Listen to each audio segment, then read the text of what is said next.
Welcome to the FIFA Roundup show. Richard Uwaje is my name, Atlantic TV, where we give you all the biggest updates. And this time around, we are packaging all the big moments around the World Cup. And as usual, we will follow up all those big stories that have happened in, let's say, 24 hours. Yes, we'll follow up all those big stories on the show today. Now, let's start off because we don't have time. We have a puja waiting for us. But let us go straight into the games we had.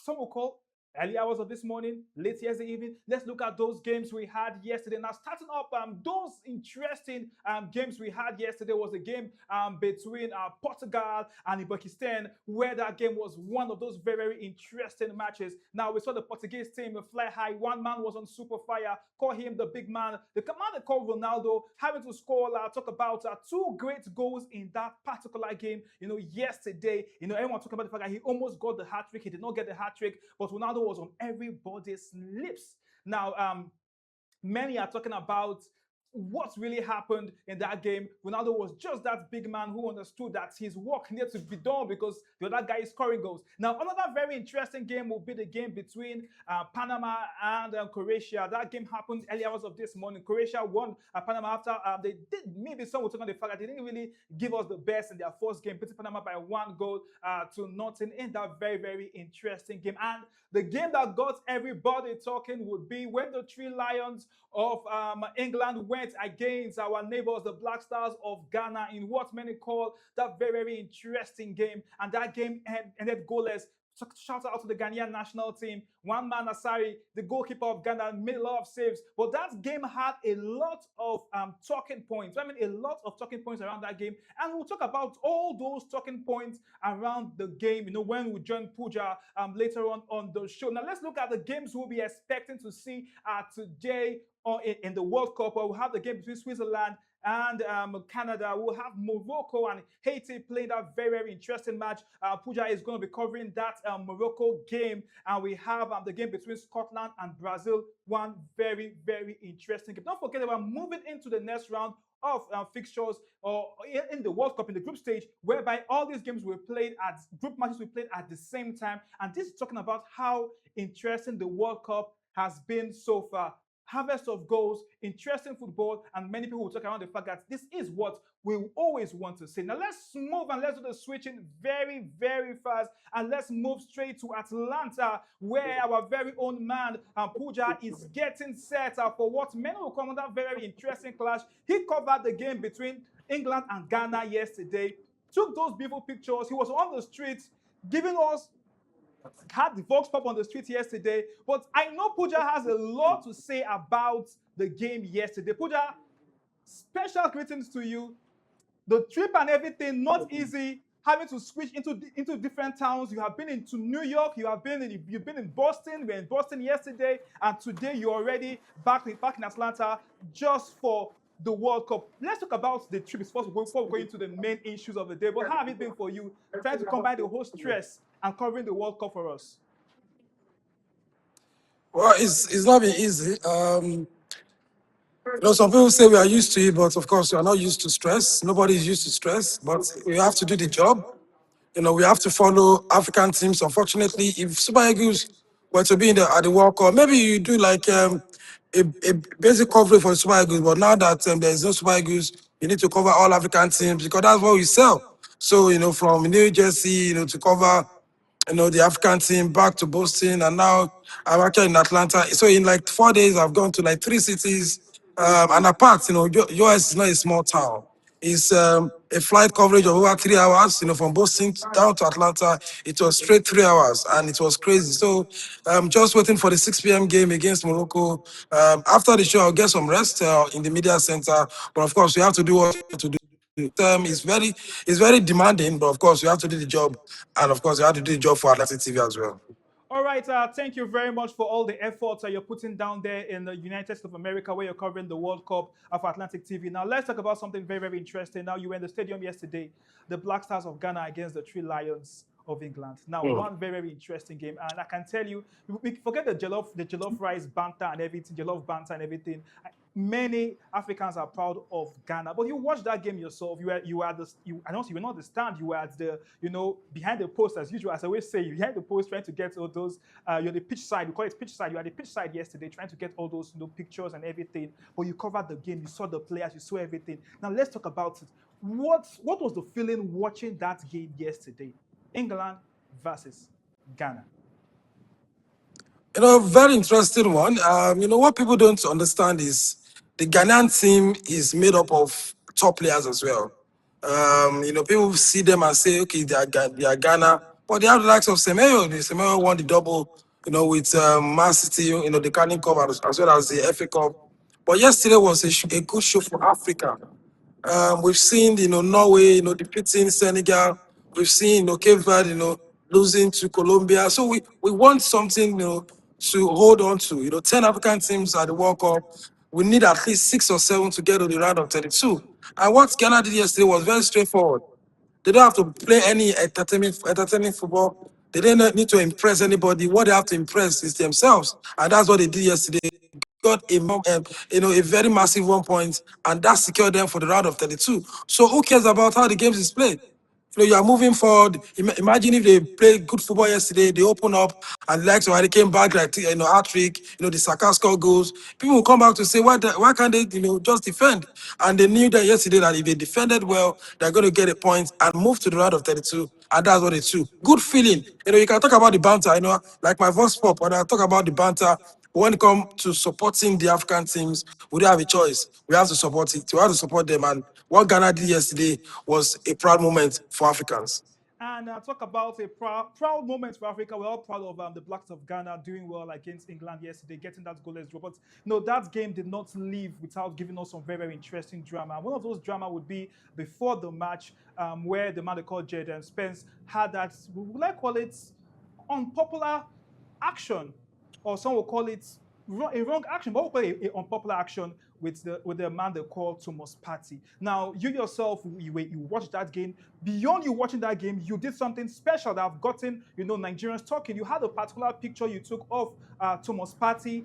Have given the big hug to his former teammate Declan Rice, and a few minutes or few seconds apart, that particular action took place where we saw Jed not giving that hug or not giving that handshake, at least a handshake to Thomas Partey. Now, what's your reaction? You were there. What's the reaction of several football fans that were in the stadium, and what are people saying about that? Like you said, it's very unpopular because, like I always say, the man that is in question, talking about Thomas Partey, he has a case in court, but he has not been convicted. He's just been charged, so you can't draw judgment. We saw what happened to Benjamin Mendy as well. After like 1 or 2 years, he came back acquitted. So you can't come out to draw judgment when the case is still in court. But I can understand him. Everybody have their own way of life because that's why you saw, Declan Rice, hugging and trying to be a big brother to, Thomas Partey after the game yesterday. And I knew that, maybe they've had a conversation in the dressing room because, what Spence did was before the kickoff. So they went inside for the second half. So obviously they will talk about it because before they came out of the second half, everywhere were agog talking about the snubbing. So I won't blame him. Everybody with his own emotions, way of life. But like I always say, Thomas Partey is not charged yet. He's not sentenced yet. So he's, as footballers, as players, and with what we saw with Benjamin Mendy, and even Greenwood, we don't have to pass judgment. But everything he did yesterday was not out of place. Based on his own, he didn't cross any line. It can be unpopular, but Spence didn't cross any line. So good for him based on his way of life. But like I said, it was a big emotion, and I was quick to see that Declan Rice was moving to Thomas Partey to take that shot of the hug. So, like I said, the way of life of people are different, and we have to just move on. And they say way of life people are different, and it has caused a lot of discussions talking about the why the game is going to bring people together. But then let's leave that part because I want you to also go in and cover the game and you to also get some rest. Let's talk about something that have gotten many people talking. Now, whether black magic really exists in football. Now, this is a reason why I'm bringing this to you is because this is one of the major talking points from the game yesterday. Now, a popular native doctor in I know you're of course you are aware of it in Ghana said before the game he has tied Harry Kane's leg. And we saw what happened. Harry Kane, had a chance and he could not score and everything. But your reaction, you're there, and Smabo said, does really black magic really exist in football? Is how will I play it? Is a mint because why are you so focused on tying the legs of Harry Kane? Why are you opening? Why not open the legs of Jordan Ayew? Jordan Ayew have not scored a goal at this tournament. Semenyo have not scored a goal at this tournament. So you left your players instead of opening the heaven gate for them to get goals. You are tying the legs of opponents. Someone has 2 goals already. So that's what I'm saying for Black Magic. Black Magic are focusing on the most unimportant things. You have your players, Semeyo, he has not scored a goal. You have your captain, Jordan Ayew, he has not scored a goal. Why not open their legs and let them score goals at the World Cup? Who doesn't want to score a goal at the World Cup? For Harry Kane, he has scored a goal again at this World Cup. He scored last year in Qatar. So, I don't believe in because if I believe in that, that means Africans should be winning all the trophies. We've not even gotten to the final of the World Cup after how many years? We are celebrating getting to the semi-final, getting to the semi-final, because even the teams that are getting to the semi-final, they are not black Africans, they are Moroccans. When Ghana missed that penalty, as my Ghana missed that penalty against Uruguay, why don't their native doctor open the legs and let it play the ball into the net? So for me, black magic just means it can happen into any football, as in any part of sports. But for football, let me break it. Let me say this: before the games, first half and second half, even after the game, Black Stars were praying. And let me tell you, the English team did not even pray at all. So who did God answer the player? Who did the gods answer this player? So football is a different game. So I don't believe in black magic in football. Of course, it can happen in your mind, but if it's actually going to work, we should be winning the World Cup. All right, I say we should be winning the World Cup if it really works. Now, that's really on a very light note. But before I let you go, you're covering the game between Morocco. Morocco is playing this evening. Morocco remains one of the best African teams when it comes to football. We watched them in the Morocco during the Nations Cup together. We watched them in this World Cup doing perfectly well. And Morocco, on that chance, Morocco to prove to Africa and the world that they are the biggest team coming out of Africa. Now, what are you expecting from that particular game this evening? I expect Morocco to blow IT away. There is always incentive when you finish your top of the group. So I want them to finish top of the group so that they will get maybe a lesser team in the round of 32. And they've done well. They're informed. From the Afcon, even from last year, even from the last World Cup, which of course they got to the semi-final, they got to the third place and lost against Croatia. So it's a team that is full of confidence. They have a player, Sabari, who has moved, to Bayern Munich from PSV. It's in a massive, massive confidence of his life. Look at the goal he scored against Scotland. It was a goal out of the blues. The fastest goal at this World Cup. So everything is moving well for Morocco. I think they are the leaders when it comes to African football. They are seventh in the world when it comes to FIFA ranking. So it's not a fluke. What they are doing at this World Cup is not a fluke. We've seen that trajectory down from Qatar 2022, down for AFCON last year, and now they are doing the business, getting the draw against Brazil. And again, having to concede just 1 goal in 2 matches. So for Morocco, it's a game to win today, to top the group and look forward. Because if you look at um, um, Brazil, they just got 2 goals against Haiti. So they may beat Scotland in their own last game because the games are played simultaneously. But what's it called? Morocco have to do is to beat Haiti as much as possible. Haiti are already out, so they are going to just play for pride. So I think Morocco should take the pride from them and give them good goals so that they can top the group and have a better team in the round of 32. All right, Pooja, thank you very much for joining us this evening. I know you need to get some rest. You need to just relax and chill. I can remember when you joined us on the show on the first day or before the match started, you were looking so, and everything. Now we could see that you're really putting a lot of work covering the World Cup. Thank you for all your efforts, and we'll have you join us tomorrow and we'll talk more around the Morocco game. Of course, joining us live from Atlanta is the man called Pooja, who is covering the FIFA World Cup for Atlantic TV, giving us all the biggest updates around the FIFA World Cup and what is happening. He'll be covering the Qatar game later on this evening. I will talk more on it tomorrow on the show. Now, let's look at something very, very interesting. What is happening around the World Cup now. We just spoke about it, but I think I'll play the video for us to see something that happened where Spence did not shake Thomas Partey, and several football legends have come out to criticize that particular act. Let's watch the video. When we come back, we'll talk more about that and follow up on other stories around the World Cup Roundup show.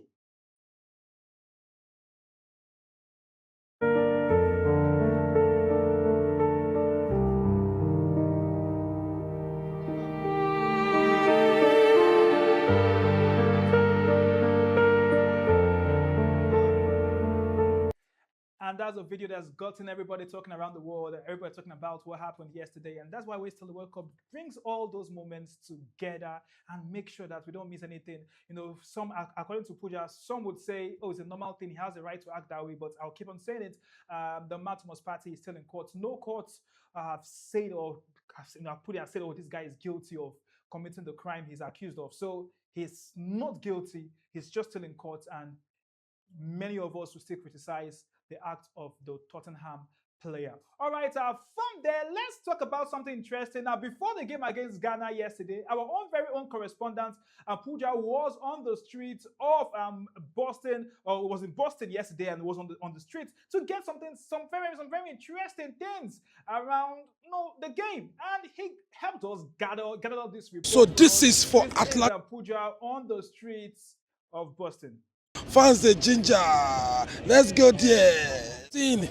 Ghana, England. Yeah, all of us from Ghana, we are here to support our motherland. Ghana, yes, football is made in England, but today we will tell them that yes, football is not just football, it is air.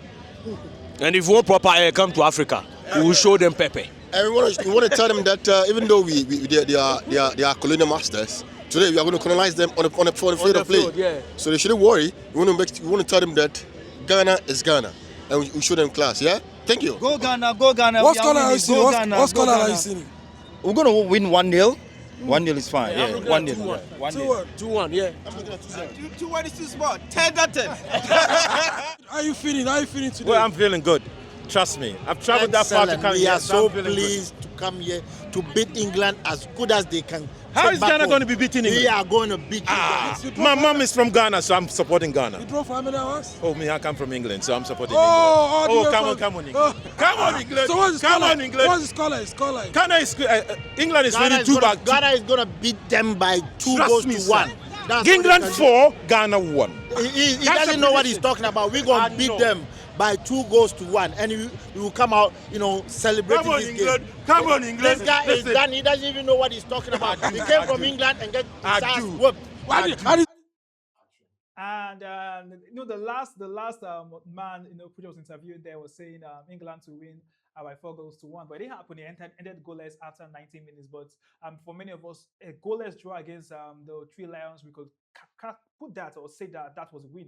Put that as a win, even though it was a draw, because going against the Three Lions, one of the most highly rated teams when it comes to football in the world, and seeing our team. Africa, I call them our team right now, Ghana, doing well in the World Cup, getting that draw. Now, talk about our team. Now, our team was meant to be the Super Eagles of Nigeria. Super Eagles of Nigeria could not make it to the World Cup. Now, yesterday, we caught up with former Nigerian player, Nigerian international, Odion, Good to be in US. who was in Warri, to see his friends and everything. And we asked him questions around the Super Eagles of Nigeria not taking part in the World Cup. Now let's hear Odion Igalo speak around the Super Eagles of Nigeria when Atlantic TV was with him yesterday. This is the World Cup period, and someone would have been expecting Odion Galot maybe to be in USA cheering the Super Eagles of Nigeria, but we are here and we are cheering Ghana. We will check Ghana today to play against England. But for you, how do you feel Nigeria not taking part in that World Cup? It's a bad thing because for the last 2 World Cup now, Nigeria have not qualified. In fact, I was preparing to go watch them in America for this tournament, but unfortunately, we did not qualify. Watching the tournaments and seeing teams that is below standard to Nigeria playing there, I feel so bad. No disrespect to the teams that is playing, but we have more quality players, more better team than so many countries playing the World Cup. But it is what it is. When you don't prepare well, that's what you get, I just pray and urge the people in charge of Nigerian football to take it more serious so that we can start preparing from now for the next World Cup, Odion Gallo reacting to Super Eagles not being part of the World Cup. How I wish we had a FIFA World Cup show with the Super Eagles of Nigeria kicking the ball, doing well, and maybe we're talking about Super Eagles, not talking about the Black Stars of Ghana. That was Odion Gallo from a Nigerian international who visited us here in Warri yesterday, and we caught up with him as usual, Atlantic TV, giving you all the biggest updates around the world of sports. All right, from what's happening around there, let's talk about our man of the day. Now, don't forget the FIFA World Cup show. It's not just a show where we talk about the what's happening around the World Cup. We always have the man of the day where we talk about a man that's really made us love the day or love the World Cup day. Now, today is somebody that we all know, Ronaldo, who is the man of the day. Yeah, asking me why? Why is the World Cup man of the day? We saw what happened yesterday where Portugal defeated Uzbekistan 5 goals to nothing. Ronaldo scored 2 goals, and he's the first player to score in 6 different World Cups: 2006, 2010, 2014, 2018, 2022, and 2026. The World Cup period, and someone would have been talk about one man they call Ronaldo, and he still keeps increasing his goal tally to hit 1,000, which many have called Ronaldo's major target before he throws the towel when it comes to football. So we'll see what happens around that. So, but very interesting one, very great one, very good one from Ronaldo. And Ronaldo is our FIFA World Cup man of the day. So we celebrate Ronaldo.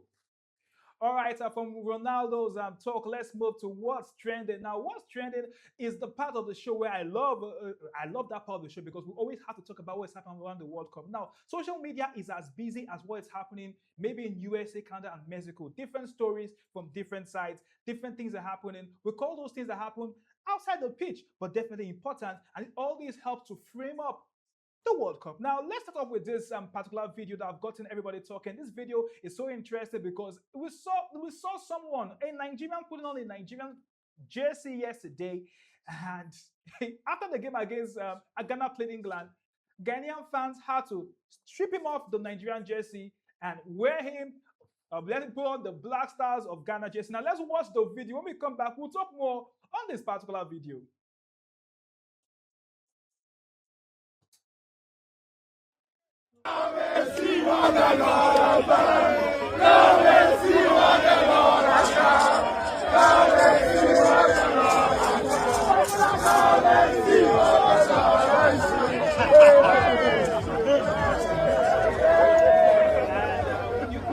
About Ghana, we could have the Jollof debate, but when it comes to football, we always have a way of supporting the Black Stars of Ghana. Some will say they don't really support us, but we always support them. I think I'll take our minds back to 2010, where we had that very important game, when they had that very important game against Uruguay. Most of us cannot forget that particular penalty missed by Samuel Gyan, and how everybody's heart, it was a heartbreak for all Africans, including Nigerians. And so definitely we may have the banter and everything, but when it comes to the World Cup football, most Nigerians will still pick up to support Ghana to go well, and we hope Ghana can do well in this particular World Cup. That's our prayer for them. They should do well because they're already making us proud. And I wish the price when it comes to Ghana during the World Cup, maybe the Nations Cup they don't really do well, but for the World Cup level, we always are very, very happy the way Ghana comes out to play well. Shout out to the Ghanaian team, the likes of Asari, a local goalkeeper in the league, but he's doing very well for the team, made those important saves. And I tell you, Ghana is building up to be one of those strong teams already in the round of 32. I would hope to see Ghana do well in the 2026 World Cup taking place in Mexico, USA, and Canada. Still on what's trending on the FIFA World Cup show on Atlantica TV. The next video will be this popular man that I saw personally in Morocco. The man who is doing well for DR Congo. The Lumumba man. Yes, he has arrived and he was available for the game yesterday where we saw DR Congo play their second group match. Now, DR Congo didn't win the game, but this is the man who you can see on your screen right here. He's a superstar from Africa representing a political hero in DR Congo, where he stands throughout the game and gives the salute. And he had that salute yesterday as usual throughout the match, and we could see the fans celebrating with him. All right, that is what we get every now and then when it comes to football. Football have a way of building things through, and this man is one of those men that represents all what I call it, the fabrics that make up football, because football have a way of uniting all of us. And here on the FIFA World Cup Roundup show, we just do exactly what football do: unite everybody, bring everybody, and we talk about the World Cup. Tomorrow we'll have another bumper show. Don't forget, the World Cup is moving into the final matches in the group stage. Matches will be played at same time. Group matches will be played at same time, and we will see some countries will definitely have to pack their bags finally, while some will be getting ready for match day 32. The interesting part of the World Cup is, or football, is that when you're out of the World Cup, you will have a note, an instruction that you must check out of your hotel by 12 p.m. the next morning, or the next day, or the next afternoon. So nobody wants to get that message and say 12 p.m. everybody should be out of the hotel. So that will be happening in the next few weeks, as the World Cup will continue, where many people will be packing up their bags every day. Some teams will pack up their bags before they go to play their match, and when they come back, they will still remain in tournament. While some teams, after packing up their bags, hoping to remain, when they come back, they will pack up their bags and they would go. So it's going to be a time of real emotions. And I tell people, the World Cup is just beginning, because the real time is now, the real time of real true emotions, where emotions will start flowing, where we'll see the real happiness, the real tears from the football stars. And even the fans will definitely have to react in an emotional way, because the World Cup will bring out the deep part from all of us. Richard Unwaje is my name. Atlantic TV is giving you all the biggest updates on the FIFA World Cup. And this is the FIFA World Cup Roundup show. Tomorrow we'll do this again. I'm out.